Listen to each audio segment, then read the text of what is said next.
Bien, vamos a entrar entonces a nuestro tema de hoy, Evangelio de Marcos. Estamos en el capítulo 15 de Marcos. La ocasión anterior que estudiamos, estuvimos hablando acerca de la experiencia del Mashiach, Yeshua, en el huerto de Getsemaní, y esto previo a ser arrestado. Continúa el Evangelio de Marcos hablándonos del momento del arresto de Su Majestad Yeshua, cómo los discípulos pues fueron protegidos por el maestro en su arresto, y esto les dio la oportunidad a los discípulos de huir. Dejaron solo a Yeshua. Él tenía que pasar por esto solo. Y Pedro, Kefa, el discípulo más aventajado de Yeshua, quien había asegurado que él, aunque todos dejaran a Yeshua, él no lo dejaría. Bueno, aquella noche Kefa negó a Yeshua, tal como el maestro se lo había dicho anticipadamente, antes de que el gallo cante 2 veces, tú me habrás negado 3 veces. Bueno, hemos explicado otras veces el tema del gallo. Si usted no lo sabe, o no lo sabía, o no lo había escuchado, esto no es un gallo. La escritura no está hablando de un gallo, de un animal, literalmente. Esto del canto del gallo era un levita que durante las vigilias de la noche, este levita salía en 2 ocasiones a hacer un llamado precisamente a otros levitas y al pueblo de Israel en general a la adoración. Eran llamados que hacía este levita, este encargado, hacía estos llamados, y lo hacía pues de una manera como se acostumbra en el judaísmo desde tiempos muy antiguos, así como a manera de cantar. No sé si usted ha tenido la oportunidad de escuchar de pronto cuando los judíos leen, por ejemplo, la escritura, leen algún salmo o leen, recitan el Shema. Todo lo hacen como cantándolo. Y bueno, así era que el levita hacía el llamado, cantando. Hacía el llamado a los otros levitas, hacía el llamado al pueblo de Israel. Esto era en 2 ocasiones, y a eso se le conocía como el canto del gallo.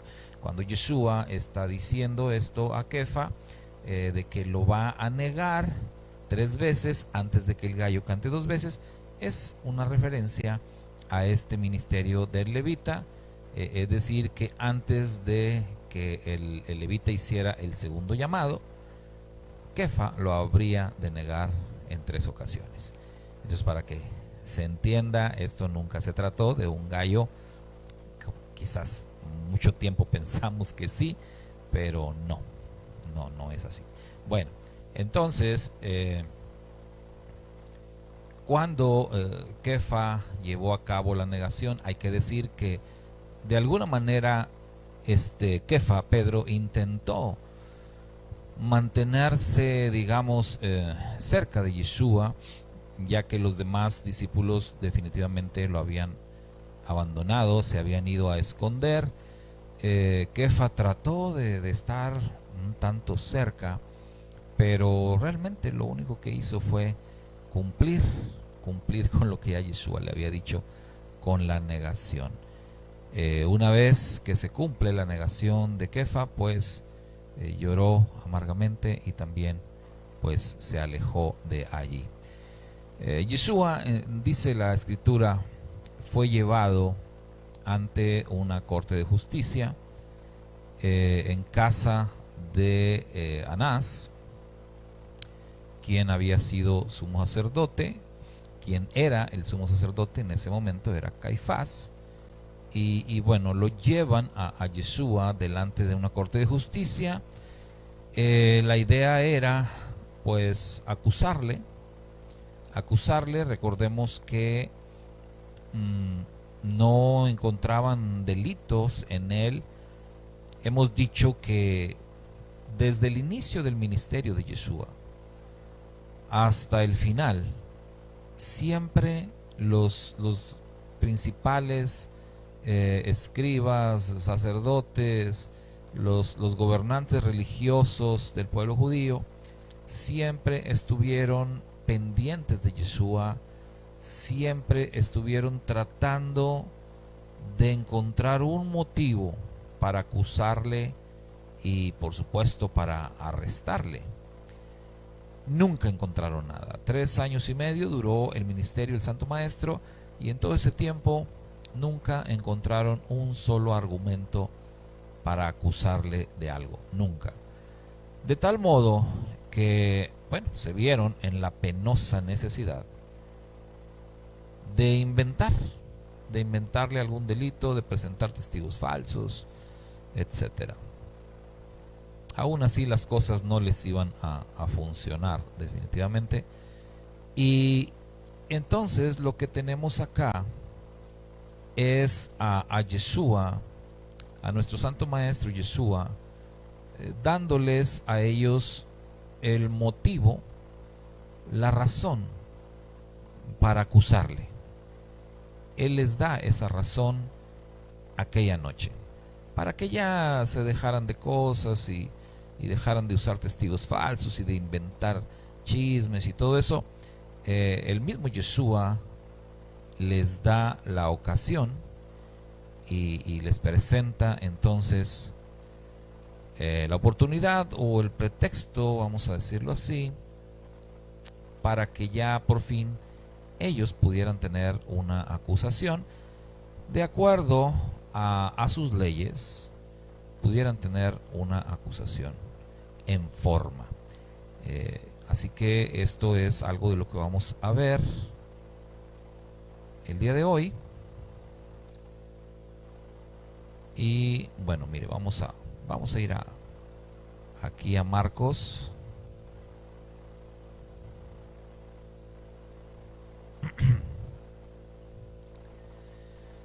Bueno, aquí tengo todo el capítulo. Vamos a ir recorriendo. Pero tengo el capítulo 15. Realmente lo que quiero que veamos está en el capítulo 14. Así que, bueno, vamos a hacer el cambio aquí para el capítulo 14. Permítame un momentito mientras ponemos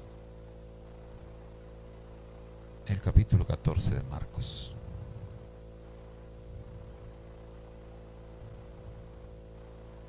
Porque ahí está lo que quiero que veamos cuando el maestro les da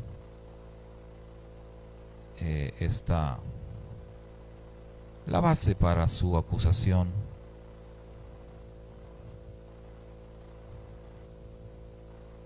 Vamos a ver, creo que ya lo tenemos por aquí listo.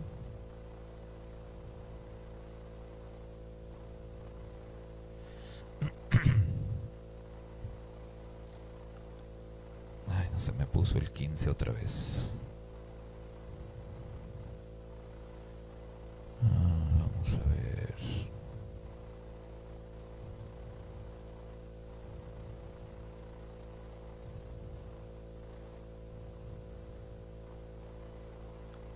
Aquí está. Por cierto, este capítulo es larguísimo, mis 72 versos. Bueno, vamos a ir entonces a la parte que le comentaba.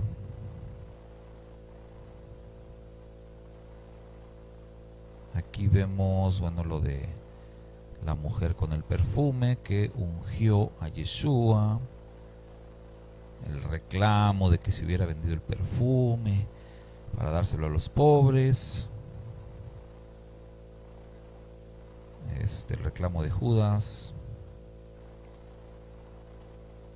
Y bueno, vamos a ir rapidito porque aquí viene toda esta parte de lo que ya vimos en el estudio pasado, cuando están en Getsemaní.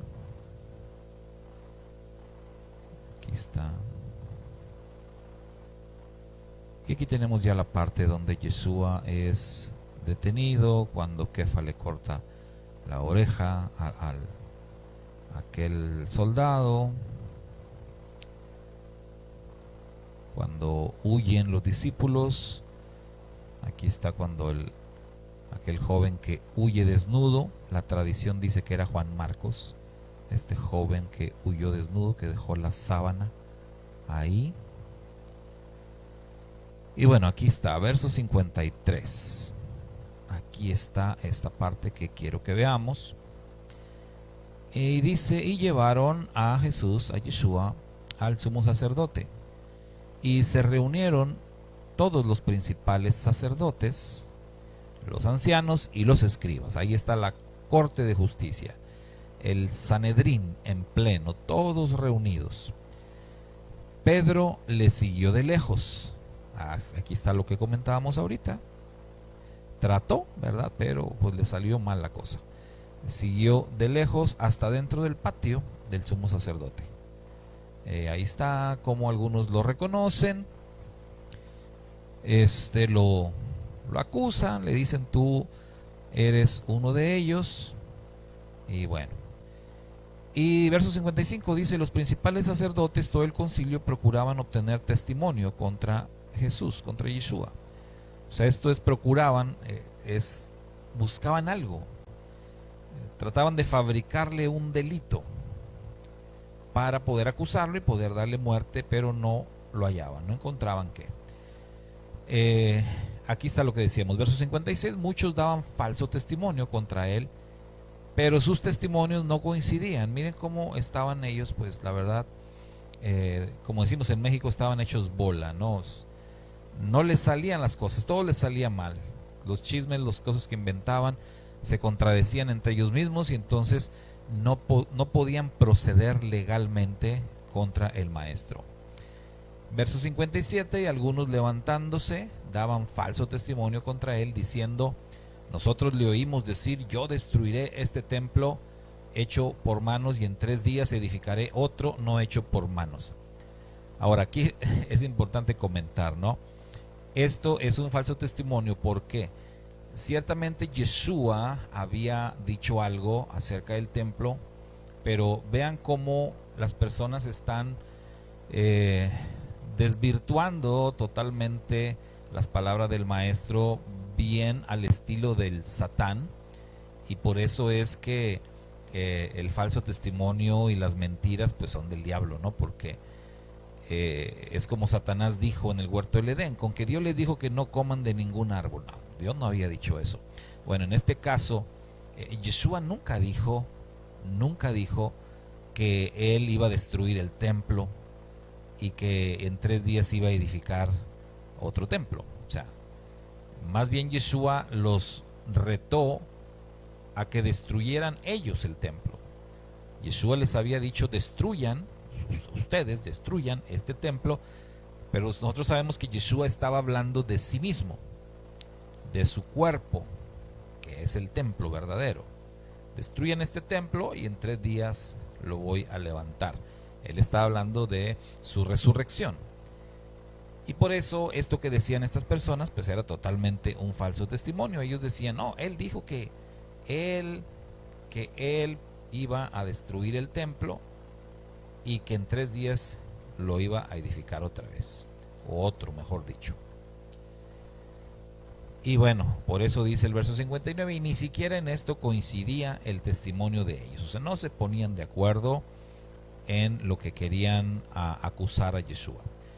Entonces el sumo sacerdote, levantándose, se puso en medio y le preguntó a Yeshua diciendo, ¿no respondes nada? ¿Qué testifican estos contra ti? Mas él callaba y nada respondía. Le volvió a preguntar el sumo sacerdote diciéndole, ¿eres tú el Cristo, el Hijo del bendito. O sea, ¿eres tú el Mashiach? El Hijo del bendito. Y esta expresión, el Hijo del bendito, usted sabe que en el pueblo judío no se pronuncia el nombre del Eterno. Ellos se refieren al Eterno como Hashem, Adonai, el Kadosh Baruj Hu. Una de las expresiones más usadas para referirse al Eterno es precisamente esta, el bendito, el Baruj Hu, o la expresión completa, el Kadosh Baruj Hu, el santo bendito sea. Es una de las expresiones más usadas en el judaísmo para referirse al Eterno, el Kadosh Baruj Hu. Entonces, eres tú el Hijo del bendito. Y es aquí, verso 62, donde nuestro Santo Maestro Yeshua les proporciona lo que ellos querían o lo que ellos necesitaban, la acusación. Yeshua les da la acusación, se las pone en sus manos. Ya que aquí lo que nos dice el texto es que Yeshua dijo, yo soy. Yo soy. Y veréis al Hijo del Hombre sentado a la diestra del poder y viniendo con las nubes del cielo. Muy bien, vamos por partes. Y aquí encontramos la parte en nuestro tema que planteamos, el gusano que se convierte en rey. Bueno, esto es a razón de que esta parte donde Yeshua habla de sí mismo y se conecta con la visión de Daniel, es el profeta Daniel quien se refiere al Mesías como el Hijo del Hombre, con esa expresión, el Hijo del Hombre, y lo presenta como el Mashiach ben David, como el Mashiach rey, como aquel que cabalga sobre las nubes del cielo. Así es como lo presenta el profeta Daniel. Entonces Yeshua aquí dice, ustedes verán al Hijo del Hombre sentado a la diestra del poder. Esto de sentado a la diestra del poder es sentado a la diestra del Eterno, del Creador del universo, y viniendo con las nubes del cielo. Pero la parte importante aquí es cuando dice yo soy. En relación al nombre del Eterno, el judaísmo tenía una regla, tenía una ley. En los tiempos de Yeshua era una ley de no pronunciar el nombre del Eterno, no pronunciarlo. Este tema de la pronunciación del nombre del Eterno es un tema pues controversial siempre, hasta el día de hoy. Se discute acerca de cuál es la pronunciación correcta del nombre del Eterno. Y bueno, lo que es verdad, lo que es cierto es que no sabemos. La verdad es que nadie sabe. En tiempos de Yeshua, hay que decir que quienes estaban al frente del santuario, al frente del templo, eran sacerdotes, el sumo sacerdote, mejor dicho, ya no eran de la línea de Aarón. En algún momento se interrumpió la línea del sacerdocio, la línea de Aarón, y los que estaban entonces no eran ya esa línea. Es importante señalar que el nombre del Eterno era proclamado por el sumo sacerdote solamente en el día de Yom Kippur.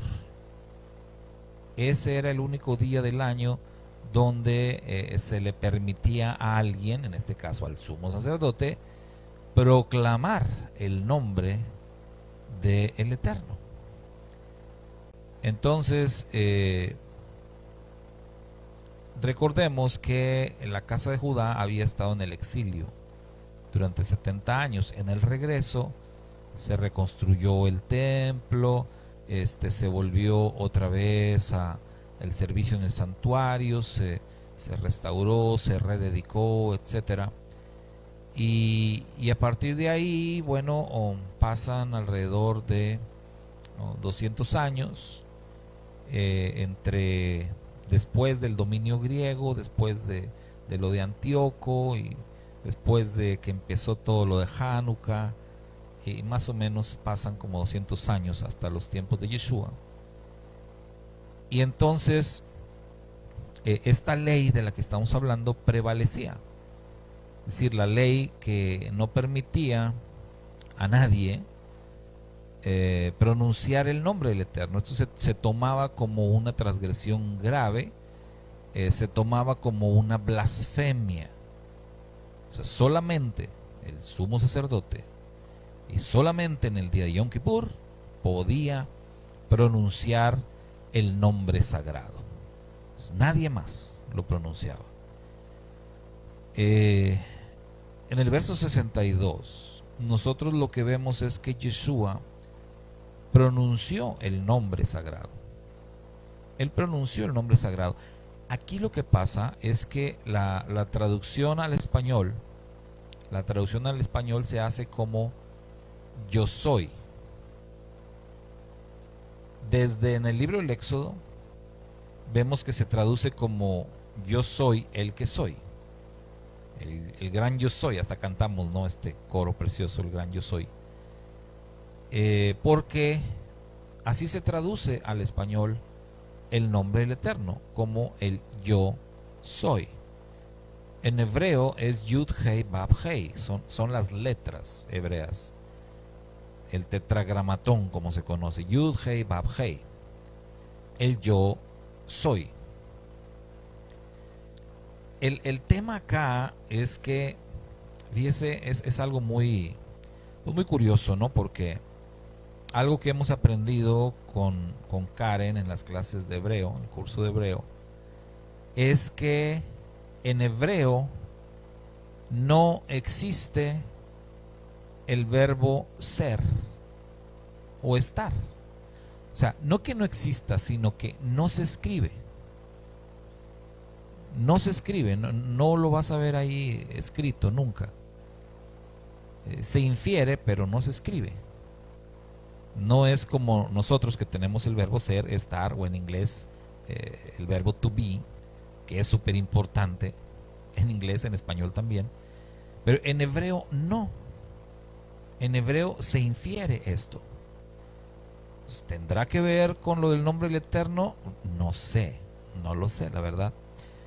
Pero lo que sí es que cuando Yeshua, en esta noche, que fue detenido y que es presentado ante la Corte de Justicia, y cuando es cuestionado sobre, ¿eres tú el Mesías? ¿Eres tú el Hijo del bendito?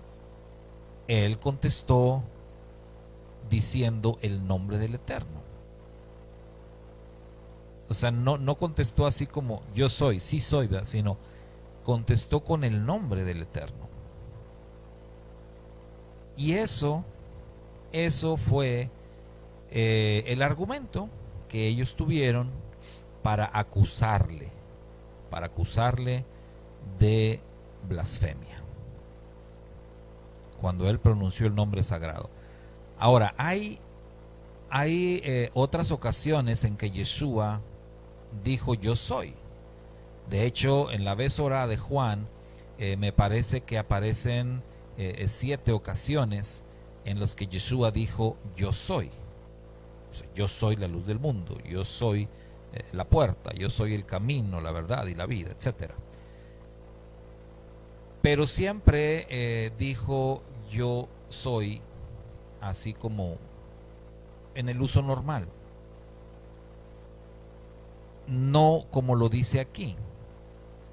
Y podemos estar seguros de eso porque si antes de esta noche Yeshua hubiese dicho el nombre del Eterno en alguna ocasión, pues desde antes lo hubieran arrestado y lo hubieran acusado.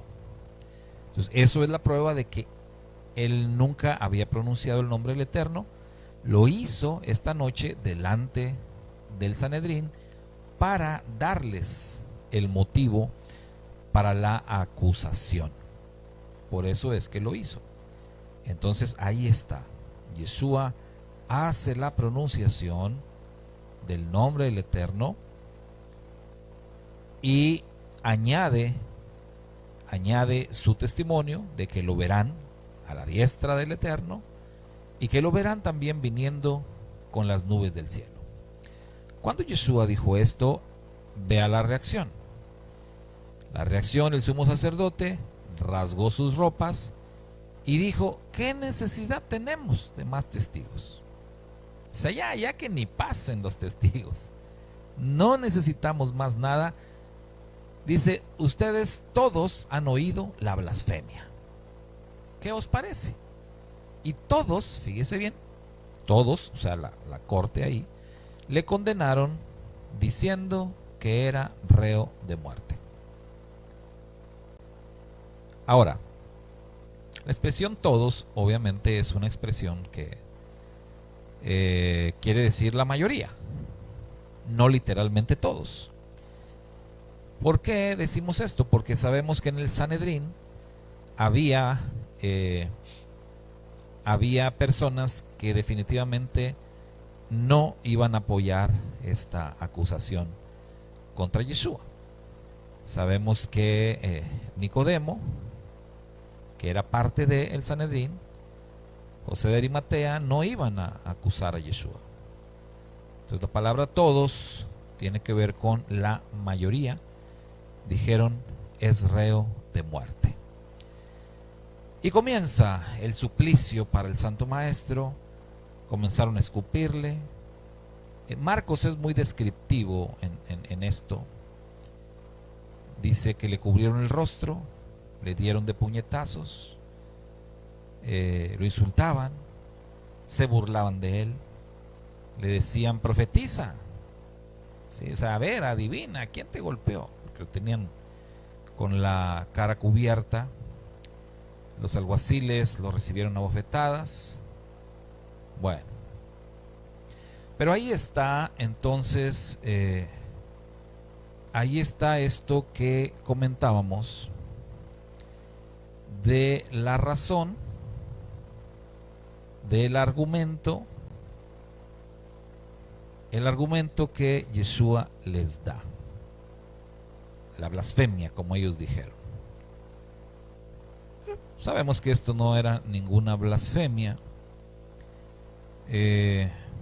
Pronunciar el nombre del Eterno, vaya, en la Torá nunca hay una prohibición de nombrar el nombre del Eterno. Tenemos un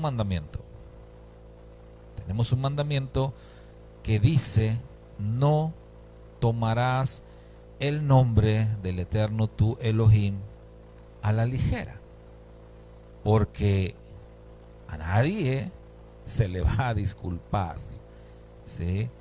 A nadie se le va a perdonar el que tome el nombre del Eterno a la ligera. Esto es lo que dice el mandamiento. Y de ahí, bueno, surgen muchas interpretaciones acerca de qué significa no tomar el nombre del Eterno a la ligera. Y surgen también los famosos cercos rabínicos, ¿sí? Los cercos de protección. En este caso, el cerco de protección que utilizaron los rabinos fue pues bastante extremo. Ellos dijeron: pues para no usar el nombre a la ligera, pues no lo decimos, no lo mencionamos, y es más, queda prohibido que cualquier persona lo mencione. Y así lo hicieron. Ahora, hay que decir también, es muy importante que entendamos que el nombre del Eterno, la expresión el nombre, no se refiere solamente a la parte literal del nombre en sí, sino el nombre del Eterno es todo lo que el Eterno, todo lo que el Eterno es en sí mismo, y todo lo que el Eterno representa, todo lo que el Eterno tiene, todo lo que el Eterno nos da. O sea, en ese sentido, la Torá, los mandamientos, son parte del nombre del Eterno. De tal modo que cuando la Torá nos dice no tomarás el nombre en vano, eso significa también no tomar los mandamientos en vano, no tomarlos a la ligera. O sea, los mandamientos, la Torá, los atributos del Eterno, o sea, no tomar a la ligera. El Eterno es todopoderoso, no lo tomes a la ligera. O sea, más bien tómalo muy en serio. Que el Eterno es omnisciente, que el Eterno lo sabe absolutamente todo, que el Eterno, sus ojos contemplan toda la tierra, no lo tomes a la ligera. Más bien toma muy en serio eso, porque si lo tomas a la ligera, te vas a meter en problemas. Es sencillo de entender. Si nosotros tomamos a la ligera el nombre del Eterno en este atributo específicamente, de que Él nos observa todo el tiempo, o de que Él es omnipresente, de que su presencia está en todas partes, si nosotros tomamos eso a la ligera, ¿qué pasa? Entonces no lo creemos. No creemos que Él está en todos lados, y entonces no lo creemos, y no creemos que Él nos está observando, que nos está escuchando, y hacemos cosas que lo ofenden, porque no creemos que Él está. Y entonces por eso la Escritura dice que no vamos a ser disculpados, ¿verdad?, por haber tomado el nombre a la ligera. Pero tenemos que entender, no está hablando solo de manera literal del nombre, sino de todo lo que el Eterno es y todo lo que el Eterno posee, y todo lo que el Eterno nos da a nosotros. Eso es el nombre. Su nombre es absolutamente todo lo que Él es y lo que Él posee. Entonces, cuando entendemos eso, nos damos cuenta que la ley que inventaron los rabinos, pues realmente era una ley bastante absurda, que lo único que hizo fue privar a la gente de pronunciar el nombre del Eterno. Y mire, si somos más estrictos y presionamos más con la Escritura, la verdad es que hay textos que literalmente nos ordenan utilizar el nombre. Nos ordenan confesar su nombre. Nos ordenan usar el nombre, jurar en su nombre. Entonces, mire, pues hay una contradicción entre lo que está escrito y lo que los rabinos inventaron. Entonces, esta blasfemia de la cual acusaron a Yeshua realmente era una blasfemia contra la ley de los rabinos, pero no contra la Torá, no contra la ley del Eterno. Entonces Yeshua les dio su argumento para que ellos tuvieran de qué acusarlo. Ahora, esta acusación de haber pronunciado el nombre del Eterno, lo cual para ellos era una blasfemia, eso funcionaba o funcionó en su ley, en la ley judía. Pero cuando Yeshua lo llevan ante la ley romana, ante Pilatos, esa acusación no iba a funcionar con los romanos, no iba a funcionar con Pilatos. ¿Por qué? Porque a Pilatos le daba exactamente lo mismo que si pronunció, que si no pronunció, que si está prohibido. Las leyes judías a Pilatos no le importaban. Y por eso es que Pilatos no encontró ningún delito en Yeshua, nos dice la Escritura. No encontró ningún delito en él, lo mandó a azotar para que confesara algún delito. Y mire que los romanos eran especialistas en eso del tormento. Nuestro Santo Maestro lo atormentaron terriblemente, le arrancaron su carne a jirones con aquellos latigazos que le dieron. Eran unos látigos muy crueles que utilizaban los romanos, que literalmente te arrancaban pedazos de carne cada que te golpeaban, y perdiendo, escurriendo sangre y todo esto. Oiga, pues cualquiera confiesa, ¿verdad? Aunque no seas culpable, pues ya con tal de que te dejen en paz, pues ya les dices sí. Pero el maestro Yeshua en ningún momento confesó nada, ni dijo nada. Se mantuvo siempre con su boca cerrada. Como dijo el profeta, enmudecido, no abrió su boca. Y Pilatos no tenía argumentos, no tenía nada de qué acusarle. Entonces, ¿qué fue lo que pasó?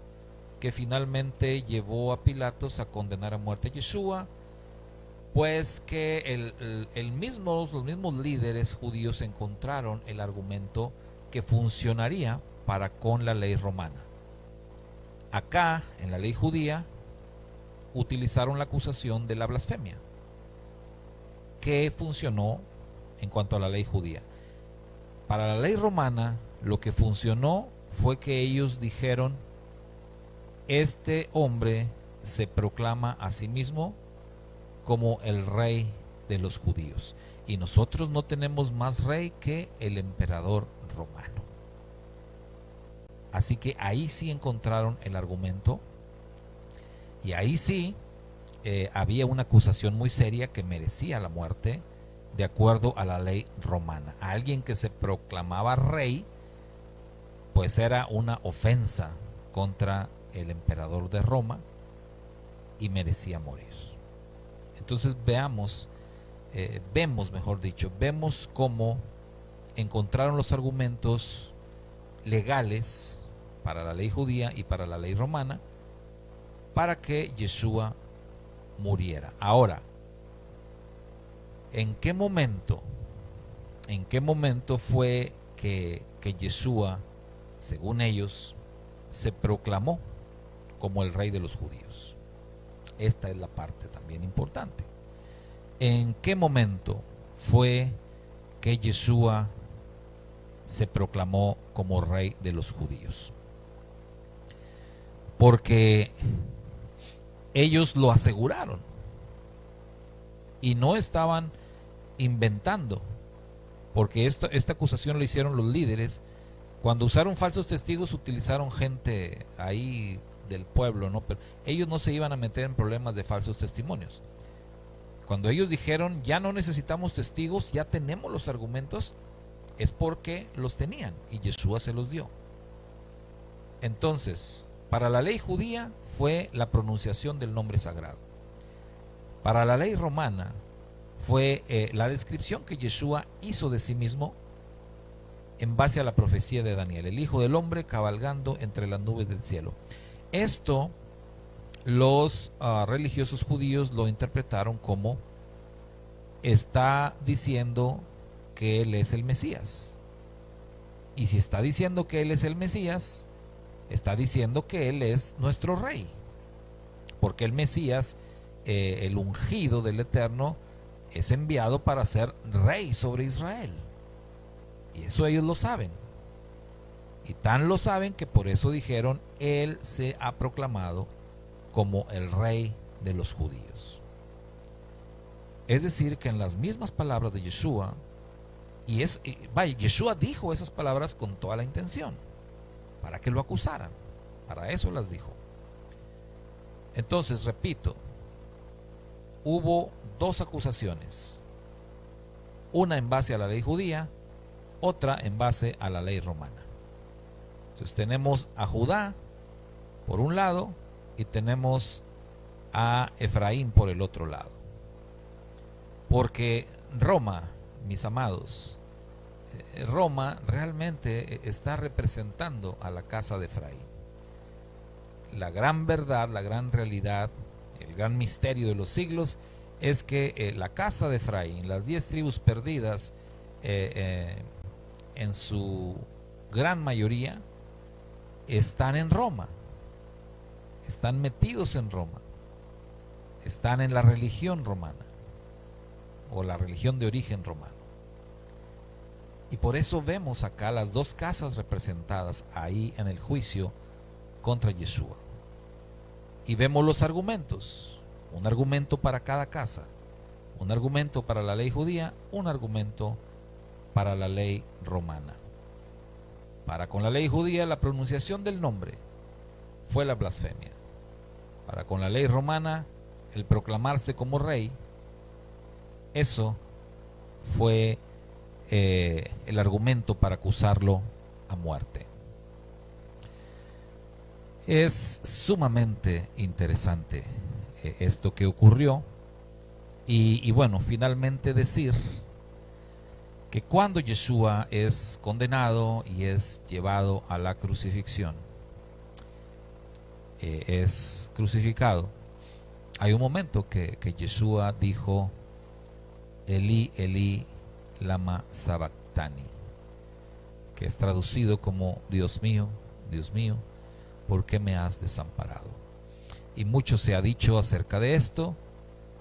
Los que estaban ahí dijeron: miren, está hablándole a Elías, vamos a ver si Elías viene a rescatarlo. No, Yeshua estaba citando unas palabras del Salmo 22, Teilim 22. Y más que fuera un sentir de Yeshua, esto fue un testimonio. Porque realmente, como está escrito, el Eterno estaba con Yeshua ahí, en el madero, reconciliando al mundo con él mismo. Sabemos que el Eterno nunca lo dejó. Nunca lo dejó.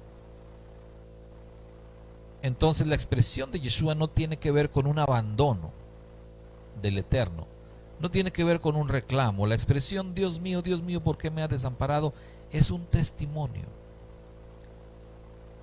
La gente que está ahí contemplando la crucifixión son judíos, muchos de ellos son judíos. Y muchos de ellos son judíos que conocen las Escrituras. Y que al oír esas palabras debían de saber, está citando el Teilim 22. Y un conocedor de las Escrituras sabe de qué es de lo que está hablando el Salmo 22. Y entonces, si tú vas al Salmo 22, o si en ese momento los que estaban ahí recordaban el Salmo 22, iban a hacer inmediatamente la conexión con lo que sus ojos estaban viendo, es decir, con la muerte de Yeshua. Si usted, mi hermano o mi hermana, que me está viendo, que me está escuchando, si usted conoce el Salmo 22, usted va a ver que el Salmo 22 es un retrato de la crucifixión de Yeshua, de los padecimientos de Yeshua.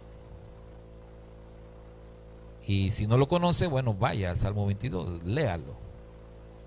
Y usted se va a poder ahí dar cuenta de cómo tenemos acá un retrato.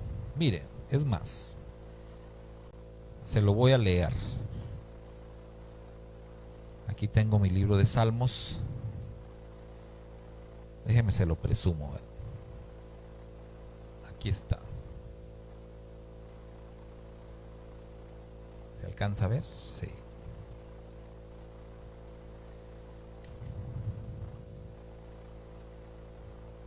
Bueno, bendigo al Eterno por este libro y agradezco a la hermanita Berenice Tamara Berenice Tamara de Colombia, que me lo envió. Me envió este libro.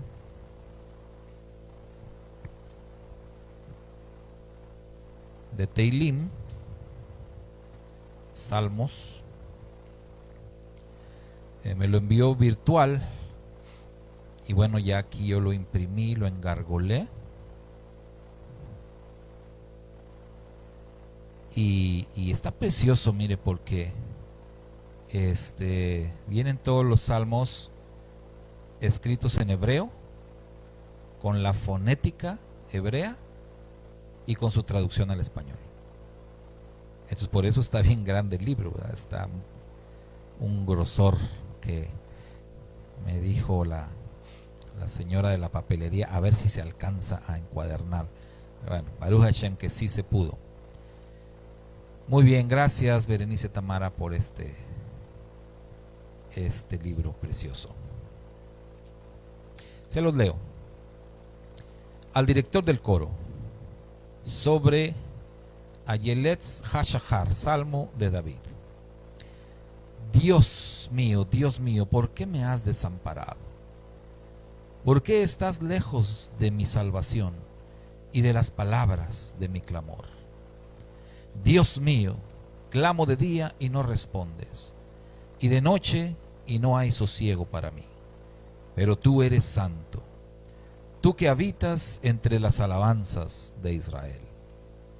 En ti confiaron nuestros padres, confiaron y tú los libraste. Clamaron a ti y fueron librados, confiaron en ti y no fueron avergonzados.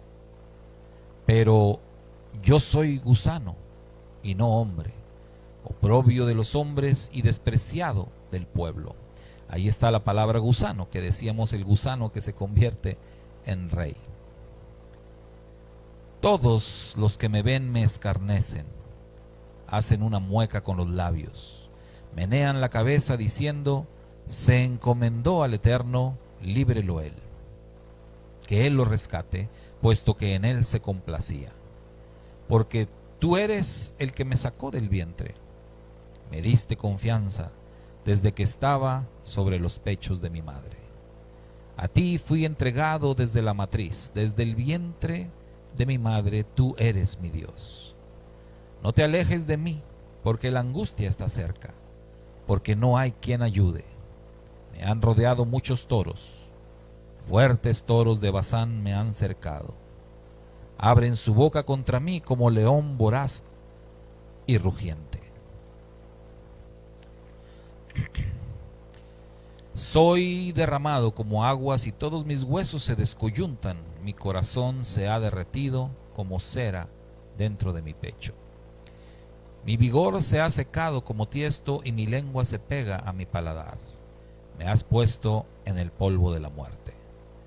Perros me han rodeado, me ha cercado cuadrilla de malignos. Horadaron mis manos y mis pies. Contar puedo todos mis huesos, entre tanto ellos me miran y me observan. Repartieron entre sí mis vestiduras y sobre mi túnica echan suertes. Pero tú, oh Adonai, no te alejes, fortaleza mía, apresúrate a socorrerme. Libra mi vida de la espada y del poder del perro, mi vida. Sálvame de la boca del león y de los cuernos de los toros salvajes. Me has respondido. Anunciaré tu nombre a mis hermanos, en medio de la congregación te alabaré. Los que teméis al Eterno, alabadlo. Glorificadlo, descendencia toda de Jacob, y temedle vosotros, descendencia toda de Israel. Porque no menospreció ni rechazó el dolor del afligido, ni de él ocultó su rostro, sino que cuando clamó a él, lo escuchó. De ti viene mi alabanza en la gran congregación. Cumpliré mis votos delante de los que te temen. Que coman y que se sacien los humildes. Alaben al Eterno los que lo buscan y vuestro corazón viva para siempre. Se acordarán y se volverán al Eterno de todos los confines de la tierra, y todas las familias de las naciones se postrarán delante de ti. Porque del Eterno es el reino, y Él regirá a las naciones. Los que comieron y engordaron en la tierra se postrarán ante Él. Los que bajan al polvo se postrarán ante Él. Los que no pueden conservar viva su vida. Una simiente escogida lo servirá. Esto se dirá de Adonai hasta la postrera generación. Vendrán y anunciarán su justicia. Al pueblo no nacido aún, anunciarán que Él hizo esto. Bueno, y les recomiendo que vayan y busquen la clase del Salmo 22. Cuando estudiamos la clase de Salmos con Karencita, vayan y busquen la clase esta del Salmo 22 en la página que tenemos en Facebook o en el canal de YouTube, que ya por ahí se han estado compartiendo videos, y busquen esta clase del Teilim 22, que es bastante interesante. Pero lo que quiero destacar acá es cómo David, que este es un salmo de David, cómo David describió con tanta exactitud un proceso de crucifixión romana cuando todavía no se llevaban a cabo. Es una forma tan exacta. Y por eso es que Yeshua pronunció esas palabras. Por eso es que él dijo: Dios mío, ¿por qué me has desamparado? Para que todos los que lo escuchaban pensaran en ese momento en el Salmo 22. Y el Salmo 22 para ellos iba a ser el testimonio de que el que estaba muriendo ahí justamente era quien dijo ser: el ungido del Eterno, el Hijo del Hombre, el Mesías de Israel. Así que eso quedaba claro con ese testimonio. Y en el Salmo entonces vemos también esas palabras de mas yo soy gusano y no hombre. Como el salmista, el rey David, habló del Mashiach como un gusano que muere y que se convierte en rey.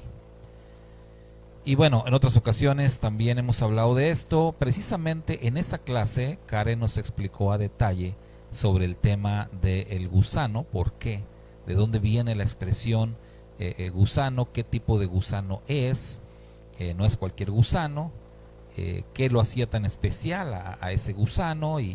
Pero bueno, no le voy a decir más, mejor vaya a la clase y véala, y los que ya la vieron pues repásenla, ya que ahí justamente en el Salmo 22 da este testimonio maravilloso de el Mesías que tuvo que morir para convertirse en rey, el gusano que tuvo que morir, que tuvo que explotar, su corazón tuvo que estallar para convertirse en rey, para establecer su reino y para añadir muchos súbditos a su reino.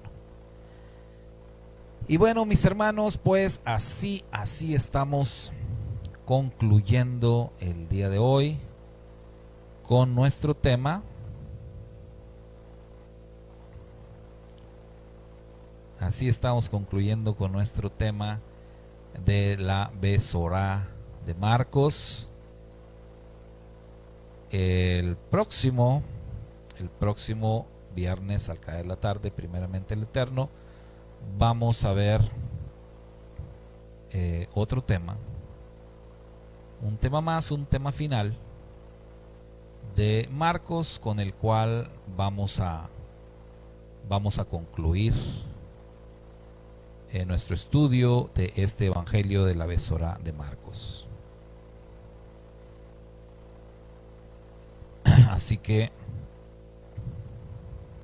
preparémonos pues para concluir con nuestro estudio